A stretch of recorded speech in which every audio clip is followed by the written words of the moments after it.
क्या आपने कभी सोचा है कि इंद्र का वज्र किससे बना था और क्यों उसे बनाने के लिए एक ऋषि को अपनी हड्डियां देनी पड़ी? ये कहानी शक्ति की नहीं, त्याग की है। ये उस क्षण की है जब एक मनुष्य ने अमरत्व को नहीं बल्कि धर्म को चुना। जब एक ऋषि के त्याग ने देवताओं को जीवन दिया और देवराज को आत्मा। बहुत समय पहले जब सृष्टि पर अंधकार छा गया था, असुरों ने तीनों लोगों को अपने भय से भर दिया था। वृत्रासुर एक अद्भुत योद्धा जो जल और आकाश दोनों पर शासन करता था, देवताओं की हर शक्ति को परास्त कर चुका था। स्वर्ग का वैभव मंद पड़ गया। इंद्र जो कभी गर्व से गरजते थे, अब मौन थे। उनकी आंखों में वो चमक नहीं रही, केवल एक भय तैर रहा था। क्या यह संभव है कि मैं, देवराज, किसी असुर के आगे झुक जाऊं?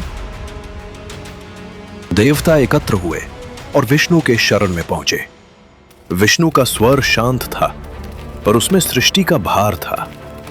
उन्होंने कहा, इंद्र, ये युद्ध शस्त्रों से नहीं जीता जाएगा। तुम्हारी शक्ति सीमित है। अब केवल एक त्याग ही वृत्रासुर को परास्त कर सकता है। इंद्र चौंके। त्याग? कौन सा त्याग प्रभु? विष्णु बोले, महर्षि दधीचि की अस्थियां। केवल उनके तप से बनी हड्डियां ही वो अस्त्र गढ़ सकती हैं जो असुरों की शक्ति को भेद सके। वज्र उन्हीं से निर्मित होगा। इंद्र का चेहरा उतर गया। उनकी आवाज कांप उठी। आप मुझसे ये कह रहे हैं कि एक जीवित ऋषि अपना शरीर छोड़ दे ताकि मैं जीवित रह सकूं? विष्णु ने उत्तर दिया, धर्म की रक्षा के लिए कभी कभी किसी को स्वयं को अर्पित करना पड़ता है। दधीचि वही आत्मा है जिनके भीतर ये बल है। कुछ क्षणों की नीरवता छा गई। इंद्र मौन खड़े रहे और फिर सिर झुकाकर बोले, यदि यही मार्ग है तो मैं जाऊंगा। वन के भीतर गंगा के तट पर एक शांति थी जो शब्दों से परे थी। पवन मंद बह रही थी और पत्ते जैसे किसी ध्यान में झूम रहे थे। वहीं ध्यान मग्न बैठे थे महर्षि दधीचि। जब देवताओं ने आकर प्रणाम किया, दधीचि ने नेत्र खोले। उनकी दृष्टि में कोई आश्चर्य नहीं था, केवल करुणा थी। आइए देवराज, उन्होंने कहा, बताइए किस कारण प्रकृति का संतुलन डगमगाया है? इंद्र ने गहरी सांस ली। शब्द भारी हो गए। ऋषिवर, वृत्रासुर हमें परास्त कर चुका है। प्रभु विष्णु ने कहा है कि केवल आपकी अस्थियां ही उस अस्त्र का रूप ले सकती हैं जो हमें विजय दिलाएगा।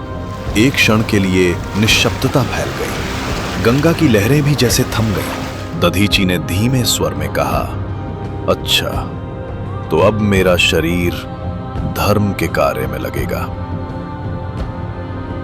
वो कुछ देर तक मौन रहे, फिर बोले, जीवन का उद्देश्य शरीर को बचाना नहीं बल्कि उसका उपयोग किसी उच्चतर कल्याण में करना है। मैंने ये शरीर तप से पाया, अब इसे कर्तव्य के लिए अर्पित करना ही उचित है। इंद्र का गला भर आया। उन्होंने कहा, मैं ये निवेदन करते हुए लज्जित हो ऋषिवर, आपके बिना ये संसार अधूरा होगा। दधीचि ने मुस्कुराते हुए कहा, इंद्र, मैं कभी गया ही कहां? मैं उसी में रहूंगा जहां धर्म जीवित रहेगा। तभी भीतर से सुवर चला आई, दधीचि की पत्नी। उनकी आंखों में प्रेम भी था, भय भी। स्वामी, उन्होंने कहा, क्या सच में अब आपका शरीर भी इस युद्ध का हिस्सा बनेगा? दधीचि ने उनका हाथ थामा। प्रिय, जीवन क्षणभंगुर है। हम सब किसी न किसी रूप में इस सृष्टि के ऋणी हैं। अगर मेरे शरीर की अस्थियां किसी को जीवन दे सकती हैं, तो ये मृत्यु नहीं, मुक्ति है। सुवर्चला की आंखों से आंसू बह निकले। उन्होंने कहा, आपका निर्णय मैं रोक नहीं सकती, पर जो स्त्री अपने पति को स्वयं धर्म के हवाले करती है, वो भी उस त्याग की साक्षी बन जाती है। दधीचि ने सिर झुकाकर कहा, आप मेरी आध्यात्मिक शक्ति हैं। आपका ये वचन ही मेरे लिए आशीर्वाद है। उनका संवाद मौन में बदल गया। एक ऐसा मौन जिसमें करुणा थी, प्रेम था और असाधारण दृढ़ता।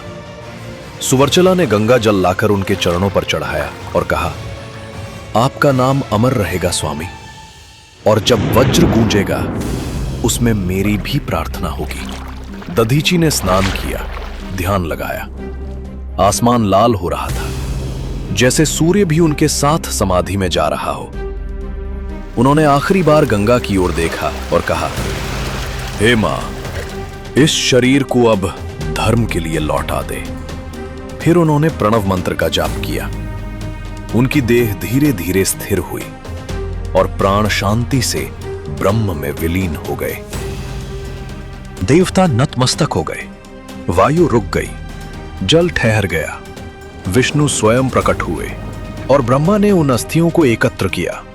उनसे बना वज्र, एक ऐसा शस्त्र जो किसी धातु की भट्टी से नहीं बल्कि एक ऋषि की आत्मा से निकला था। जब इंद्र ने पहली बार वज्र को हाथ में लिया तो वो कांप उठे। वज्र से प्रकाश नहीं, आवाज निकली, जैसे वो कह रहा हो, मुझे प्रयोग करना, पर स्मरण रहे मैं किसी के जीवन से बना हूं। आकाश गूंज उठा, देवताओं ने जयघोष किया। वज्र आकाश में उठा और उसकी चमक में एक ऋषि का त्याग झिलमिला उठा। वो त्याग जिसने स्वर्ग को बचाया और धर्म को फिर से जीवित किया। वृत्रासुर का वध हो चुका था, देवता उल्लास में डूबे थे। आकाश में पुनः गूंज उठा, जय इंद्रदेव, जय वज्र। किंतु उस गूंज के पीछे कहीं एक मौन भी जन्म ले चुका था। रात के तीसरे पहर, जब स्वर्ग सो चुका था, इंद्र अपने महल की छत पर अकेले खड़े थे। हाथ में वज्र था, वही अस्त्र जो अब तक विजय का प्रतीक बना हुआ था, पर उस वज्र की चमक अब उन्हें प्रश्न कर रही थी, क्या यह विजय सच में मेरी है? उन्होंने सोचा, या ये केवल किसी और के त्याग की कीमत पर खरी गई मुक्ति है? उनकी दृष्टि वज्र पर टिकी रही। उसकी सतह पर उन्हें कुछ दिखाई दिया, जैसे किसी अस्थि का सूक्ष्म रेखा चित्र, जैसे किसी ऋषि की मुस्कान, जैसे किसी पत्नी का आंसू जो अब देवताओं के जयघोष में खो चुका था। इंद्र ने वज्र को अपने हृदय से लगाया और फुसफुसाए, ऋषिवर दधीची, आपने अपनी हड्डियां दी, पर मुझे अपनी आत्मा का बोझ दे गए। अचानक आकाश में दिव्य प्रकाश फैल गया। विष्णु प्रकट हुए, शांत, गंभीर और स्नेह से भरे। उन्होंने कहा, इंद्र, ये मौन कैसा? इंद्र ने सिर झुकाया, प्रभु, युद्ध समाप्त हो गया है, पर मैं शांति नहीं पा रहा। मैंने धर्म की रक्षा की, पर भीतर कुछ टूट गया है। हर बार जब मैं वज्र देखता हूं, मुझे दधीची का मुख दिखाई देता है। क्या मैं अपराधी हूं? विष्णु मुस्कुराए, इंद्र, अपराध वो करता है जो स्वार्थ में किसी का बलिदान लेता है, पर जब बलिदान धर्म के लिए होता है, वो तप बन जाता है। दधीची ने मृत्यु नहीं चुनी, उन्होंने अमरत्व चुना। इंद्र ने धीरे से कहा, परंतु प्रभु, यदि बलिदान इतना पवित्र था, तो ये वज्र अब भी मेरे भीतर शून्यता क्यों भर देता है? विष्णु बोले, क्योंकि तुमने शक्ति को अभी भी अपनी समझ रखा है। वज्र तुम्हारा नहीं, धर्म का है। जिस दिन तुम ये स्वीकार कर लोगे कि ये अस्त्र केवल रक्षा के लिए है, उसी दिन ये बोझ बनना बंद हो जाएगा। विष्णु के शब्द इंद्र के भीतर उतर गए। क्षण भर के लिए उन्हें लगा मानो वज्र हल्का हो गया हो, जैसे किसी ने उसके भार को बांट लिया हो। विष्णु विलीन हुए, पर उनके शब्द आकाश में रह गए। स्मरण रखना देवराज, वज्र की शक्ति उसके प्रहार में नहीं, उसके उद्देश्य में है। समय बीत गया। स्वर्ग में फिर से उत्सव हुए, पर इंद्र अब पहले जैसे नहीं थे। उनके चेहरे पर वो दर्प नहीं था, बल्कि एक शांत दृढ़ता थी, जैसे कोई राजा नहीं, साधक बोल रहा हो। एक दिन इंद्र गंगा तट पर पहुंचे, वही स्थान जहां दधीची ने समाधि ली थी। वन अब शांत था, पर उसमें एक दिव्य आभा थी। वो भूमि अब तीर्थ बन चुकी थी। इंद्र ने धीरे से वज्र उस भूमि पर रखा।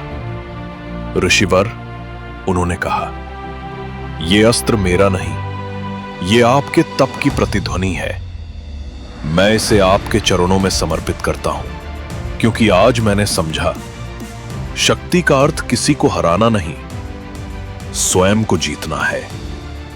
जैसे ही उन्होंने ये कहा, भूमि से एक मृदु प्रकाश उठा।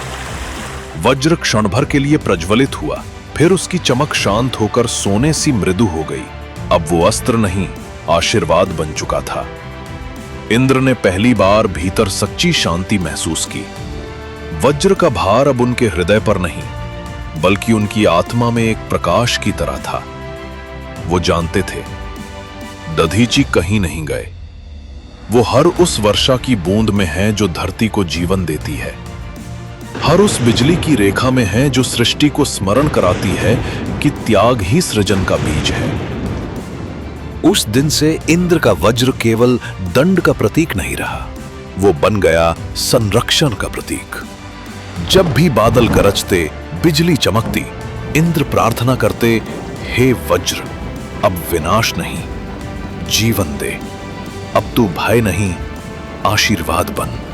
और उस दिन से वर्षा केवल दंड नहीं, करुणा बन गई। ऋषि दधीची का नाम समय की धूल से परे चला गया। उनकी कहानी आज भी हर उस व्यक्ति के भीतर गूंजती है जो दूसरों के लिए त्याग करता है, जो अपने स्वार्थ को पीछे छोड़कर धर्म के पक्ष में खड़ा होता है। क्योंकि शक्ति जब त्याग से जुड़ती है, वो वज्र बनती है, और त्याग जब प्रेम से जुड़ता है, वो अमरत्व को जन्म देता है। आज भी जब आप आकाश की ओर देखते हैं, बादलों के बीच कोई बिजली चमकती है, तो वो केवल प्रकृति नहीं, वो स्मरण है उस क्षण का जब एक ऋषि ने अपनी हड्डियां देकर देवताओं को जीवन दिया, और एक राजा ने अपने अहंकार को त्याग कर सच्चे नेतृत्व का अर्थ सीखा।